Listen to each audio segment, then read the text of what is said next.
I bent over and gave him a kiss, and he grabbed me, and he said to me that, "You are my son." Most people recognize Sammy Davis Jr. as one of the most outstanding entertainers of the 20th century. His skills as an actor, singer, and dancer made him a legend in the entertainment world. But behind all of the fame, Sammy faced a lot of personal turmoil, which ultimately shortened his life. Recently, his son made shocking revelations, confirming all of the long-standing rumors. Watch this video to learn about the dark rumors that Sammy Davis Jr.'s son has recently confirmed. But before we dive into these rumors, we need to take a moment to understand the early experiences that shaped this legendary music icon. Early life. Sammy Davis Jr. was born on December 8, 1925, to Elvira Sanchez and Sammy Davis Sr. His mother was a chorus line dancer at the Apollo in Harlem, and his father was a lifelong dancer and vaudeville performer. Even as a young child, Sammy was drawn to the spotlight, captivating audiences with his expressive performances. The family seemed perfect for show business, but things changed when Sammy was just 3 years old. His parents split up. His father took full custody and brought Sammy along on his travels. By the time he was 4, young Sammy had already performed in 50 cities thanks to his father's career. However, this exciting adventure had a darker side. Sammy's father and Will Mastin, who formed the Will Mastin Trio, faced daily prejudice. They tried to protect Sammy from discrimination, but he soon experienced it himself. In 1944, at 18, Sammy was drafted into the U.S. Army during World War II, joining the 1st Integrated Infantry Unit. Life in the Army was a nightmare, especially from the white soldiers who made his life hell. Despite his small frame, he got into fistfights almost every day, resulting in multiple broken noses, which gave him his distinctive flattened nose. The physical abuse was just part of the torment. Soldiers painted his skin white and tricked him into drinking a beer that had been urinated in. These humiliations made Sammy realize the harsh reality of racism, which his father and Will Mastin had faced for years. In 1945, after a year of relentless hardship, Sammy returned to show business. Though changed by his experiences, he remained determined to prove his stardom to the world, no matter the challenges. Rise to stardom. In 1951, Sammy Davis Jr. rejoined the Will Mastin Trio, ready to perform at Ciro's in Hollywood. He had no idea this night would change his life. Originally planned for a 20-minute opening act, their performance turned into something much bigger. The audience was filled with Hollywood's elite, and Sammy knew he had to give it his best. With his amazing impressions and undeniable talent, he wowed everyone. What was supposed to be a short set lasted nearly an hour, marking Sammy's grand introduction to Hollywood. After his explosive debut at Ciro's, Sammy's career soared. By 1953, ABC offered him his own TV show. However, despite filming a pilot, major advertisers refused to sponsor a show starring a black man. It was a huge setback, but better times were ahead for Sammy and the Will Mastin Trio. They landed a prime gig at the New Frontier Casino in Vegas, earning $7,500 a week. Unlike before, when they were confined to the black part of town, the New Frontier treated them well, even providing them with sweets. To show their appreciation, Sammy Davis Sr. and Will Mastin surprised Sammy with a new Cadillac, complete with his initials on the door. However, a significant incident was about to happen. The accident. On November 19, 1954, while driving his Cadillac on Route 66, an elderly lady suddenly pulled out in front of him. Sammy couldn't avoid the crash, and he was thrown head-first into the steering wheel. His first thought was for his assistant, Charlie, who was with him. Sammy saw Charlie with a gruesomely dislocated jaw and blood everywhere. When Charlie looked at Sammy, his horrified expression revealed the extent of Sammy's injury. His eye was severely damaged from hitting the steering wheel. This tragic accident led Cadillac to change the design of their steering wheels, but it was too late for Sammy's eye. Despite this setback, Sammy didn't give up. He worked hard to regain his balance and, just a few weeks later, was ready to perform again. When he made his comeback at Cyro's with an eye patch, the venue was packed with stars like Spencer Tracy, Gary Cooper, June Allison, and Frank Sinatra. Sammy felt an overwhelming sense of belonging to show business, valuing the support of his peers over material success. As his talent outshone that of his mentors, Maston and Davis Sr. stepped aside, recognizing it was Sammy's time to shine. Despite his rising fame, Sammy still faced significant discrimination. In an effort to combat this prejudice, Sammy took bold steps to fight back against the hate. Sammy Davis Jr.'s love life. Tired of the constant discrimination he faced as a black man in the entertainment world, Sammy Davis Jr. decided to take a stand against his critics. He did this by getting involved with one of the most famous white actresses he could find, Kim Novak. Sammy was known for his many romantic flings as he rose to fame. Sometimes it was Ava Gardner on his arm, other times it was just a beautiful face that caught his eye. But love wasn't really part of the plan until he met Kim Novak in 1957. Their chemistry was undeniable, but their romance was far from a fairy tale. In the 1950s, interracial relationships were highly controversial. They tried to keep their relationship private, but it didn't take long for the news to spread. Headlines buzzed about which top female movie star was dating which big-name entertainer. It was clear who they were talking about, and the public reaction was intense. Things got even worse when studio executives found out about their relationship. Harry Cohn, the head of Columbia Studios, was determined to keep Sammy away from Kim.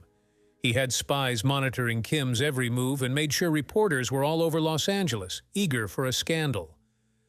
Sammy and Kim did their best to keep their relationship discreet. Sammy even had to hide under a rug in the back seat of a friend's car just to avoid being seen.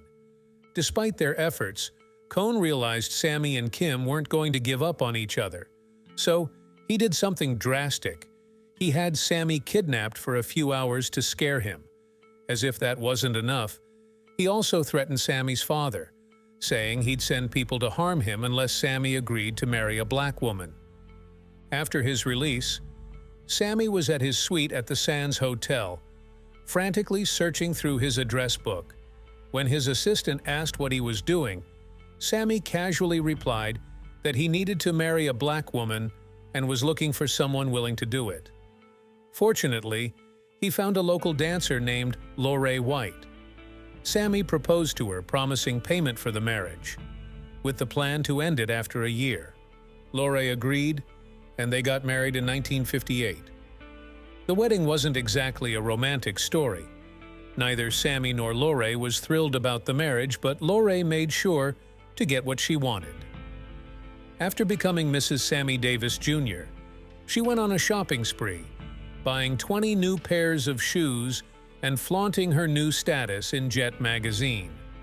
Sammy showed his appreciation by giving her gifts and even treating her to a stay in a luxurious suite at the Sands Hotel. Despite the expensive gifts, they never lived together as a couple. Sammy became increasingly unhappy, and after just 6 months, he paid Lorraine $25,000 for a divorce. It took 3 years for the divorce to be finalized in 1959. Even though this seemed like the end of a chapter in Sammy's love life, a new and exciting one was just beginning. In 1960, Sammy fell deeply in love with Swedish actress May Britt. After a whirlwind romance, they got engaged. It was an unusual pairing: Sammy, a short black man, and May, a tall Swedish beauty. Unlike with Lorraine, there was no studio executive trying to interfere, and Sammy hoped this time he could marry the woman he truly loved. Unfortunately, joining the Rat Pack brought Sammy even more fame, which caused problems for his relationship. At the time, John F. Kennedy was running for president, and Frank Sinatra and the Rat Pack were heavily involved in his campaign. Out of the blue, Sammy joined them on stage at the Democratic National Convention, only to be met with boos from the crowd. The public was aware of his relationship with May, and in the 1960s, only 4% of Americans supported interracial marriage. The backlash was severe. The Kennedy campaign started receiving hate mail aimed at Davis, and officials pressured Sinatra, who was supposed to be Davis and May's best man, to distance himself from Kennedy. Concerned that Davis's relationship might hurt their chances at the presidency, Kennedy and his team pushed Sammy to delay the wedding until after the election. Kennedy won, and 5 days later, Sinatra stood by Sammy at the altar. However, this wasn't the happy ending Sammy had hoped for. May Britt gave birth to a daughter, Tracy, and they adopted 2 sons, Mark and Jeff, under some questionable circumstances. Being married to Sammy Davis Jr. wasn't easy. He was constantly performing and had little time for family. The marriage eventually fell apart, and they separated in 1968 after Sammy admitted to an affair with singer Lola Falana. Some people thought the affair was just an excuse for the breakup, believing that Sammy and Lola only had a professional relationship, and that Sammy was helping her career by giving her a role in his musical Golden Boy. After his marriage ended, Sammy's life began to spiral out of control. Sammy Davis Jr.'s dark sides. We all know Sammy Davis Jr. as the amazing entertainer who wowed audiences with his talent and charm. But behind the glitter and fame, there was a darker side to Davis that not many knew about. Davis was familiar with drinking, smoking, and women, but in the 1970s, he took these habits to a whole new level, becoming almost unrecognizable. His assistant noticed the change in him. The once smooth and classy Davis was now always surrounded by a questionable crowd and engaging in more outrageous behaviors. He even carried around a trunk full of adult films to show at his wild parties. One of the most shocking events happened on his wedding day to Lorraine White. Instead of celebrating, Davis got extremely drunk, likely because he was marrying a woman he didn't love. This led to a horrifying moment when he snapped and tried to choke his new wife as they walked to their honeymoon suite. Luckily, White managed to escape. However, the night wasn't over for Davis. His assistant later found him in his hotel room with a gun pointed at his head, crying out in despair. It was a terrifying scene, but thankfully his assistant was able to step in and prevent a tragedy. 6 months later, Davis divorced White, but the damage was already done. His life was spiraling out of control, and it seemed like there was no way back.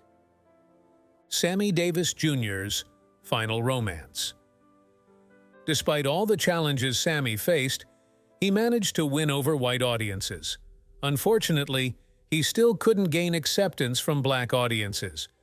It seemed like they wouldn't embrace him no matter what he did. Then, he got involved with his third and final wife, Altavize Gore. Rumor had it that he believed marrying a black woman would finally get him the acceptance he longed for. Altavize couldn't believe her luck, landing a star like Sammy Davis Jr. It felt like hitting the jackpot. However, it turned out to be more of a curse than a blessing. At that time, Davis had become addicted to adult films, leading to some troubling situations. He forced his wife into things she didn't want to do in the bedroom. Altavize found herself stuck in a marriage of convenience with a man who was slowly losing his grip on reality. Sammy's health challenges and passing. Davis was famous for smoking a lot. He practically turned it into an art form, especially when he was performing on stage with his powerful, soulful singing. Nat King Cole even warned him about the harm it could cause to his vocal cords. But Davis loved the drama and continued anyway. Eventually, he paid the price. In 1988, problems started with his throat, and it was soon diagnosed as throat cancer. Despite this, he kept performing, and somehow his voice seemed to improve, as if he was defying the odds with every song. Then came the doctor's ultimatum: get surgery and lose his amazing voice, or skip the surgery and face the consequences. For Sammy, losing his ability to sing felt like losing a part of his soul. so he chose not to have the surgery. He knew what was coming but refused to give up without a fight. And Sammy said if he couldn't sing, he didn't want to live. While he was struggling with his health, some of his own people saw a chance to make money off his misfortune. They stole everything from his home, including artwork, jewelry, and priceless memorabilia. It's heartbreaking to think that someone who had given so much to the world was exploited in his weakest moments. Then, on May 16, 1990, Sammy Davis Jr. passed away at the age of 64. But the story didn't end there. The very next day, the IRS arrived at his home to collect over $7 million in unpaid taxes. After years of supporting Davis through thick and thin, his family was left with nothing but a huge debt. Before he died, Davis made a surprising statement that his son, Mark, later revealed. The unexpected truth. Remember the story about how Davis adopted 2 boys under mysterious circumstances? It turns out there's more to the story than we ever knew. According to Mark Davis, the whole adoption story wasn't exactly true. It was quite different from what was believed. Mark shared a moment when his dad revealed something shocking to him. In a heartfelt talk, his dad pulled him close and said, "You are my son." These words haunted Mark for years. He wondered what his dad meant by that. Despite his dad always introducing him as an adopted son, friends and family hinted that Davis might actually be his biological father. It didn't fully sink in until his dad confirmed it himself. This revelation stirred up a lot of controversy. 24 years after Sammy Davis's death, Mark found some answers. In 2013, he discovered his birth certificate, which listed Sammy Davis as his biological father. But the certificate also named Davis's second wife, Swedish actress May Britt, as his natural mother. Mark tried to get the truth from May Britt, but she denied being his birth mother and remained silent about who his real mother might be. This led Mark to a dead end. At that time, the only explanation left was that Mark could be the child of a secret 1950s interracial relationship between Davis and an unknown white woman. Given the social attitudes of that era, it made sense for Davis to keep Mark's true parentage hidden. Mark himself found the supposed adoption strange.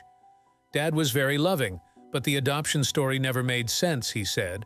"Why would they adopt an older child after having Tracy, who is younger than me?"